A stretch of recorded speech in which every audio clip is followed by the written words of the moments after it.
Bonjour, Claudie Pfeiffer, éducatrice somatique et fondatrice de la méthode Emballons-nous. Vous savez, j'ai une passion depuis plus de 40 ans. J'accompagne des femmes et des hommes à retrouver l'estime de soi par le mouvement, pour pouvoir vieillir sans rétrécir.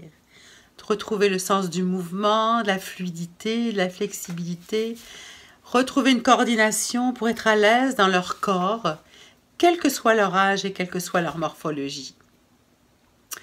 Je partage avec vous aujourd'hui un projet que j'ai enfin mis au monde, qui est mon blog Vieillir sans rétrécir. La raison pour laquelle j'ai voulu créer ce blog, c'est parce que je pense que c'est une façon pour moi de réagir par rapport à une vision agiste du vieillissement, c'est-à-dire par rapport aux stéréotypes négatifs liés à l'âge.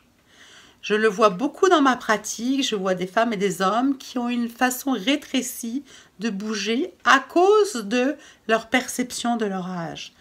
Le fait de se sentir plus vieux, de se voir plus vieux, de se mettre une étiquette de vieux, va d'une certaine façon affecter la mobilité. Or, dans la réalité, je vois tellement de femmes et d'hommes qui rayonnent encore quand ils continuent à avancer en âge, que je souhaitais pouvoir offrir cette plateforme pour partager ces expériences, comment nous vieillissons sans rétrécir. Bien sûr, j'y mettrai des articles et des lectures à propos des recherches qui existent. Vous savez, il y a beaucoup de recherches qui existent sur la plasticité qui montrent que notre cerveau peut apprendre jusqu'à la fin de notre vie. Des recherches sur la relation entre le mouvement et les facultés cognitives et de voir comment on peut avoir un cerveau plus en forme à partir du moment où on bouge. Donc, toutes ces recherches sont tellement importantes et d'une certaine façon montrent qu'il est possible de continuer à cheminer avec joie, avec sérénité. Sans forcément rentrer dans une utopie. Vous savez, j'ai 64 ans et moi aussi, je me réveille, même si j'enseigne en éducation somatique depuis si longtemps. Parfois, mes articulations crient, mais elles manquent d'huile, comme tout le monde.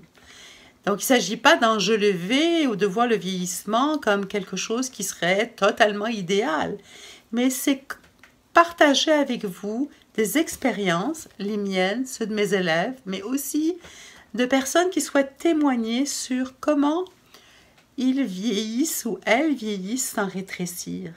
Comment ça se passe dans la vie, comment le corps réagit, comment leur corps est en mouvement et qu'est-ce qu'ils mettent en place pour continuer à réussir leur vieillissement.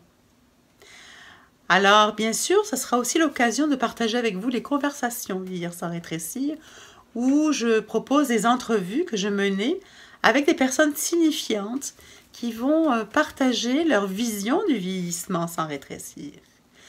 Donc, je vous dis à très très bientôt. Je vous invite à donner vos commentaires en bas de la vidéo, partager vos impressions par rapport à ce blog. Si vous connaissez autour de vous des personnes signifiantes que vous trouverez intéressantes à interviewer, laissez-le moi savoir, ça me fera plaisir de les rencontrer. Je vous dis à très très bientôt.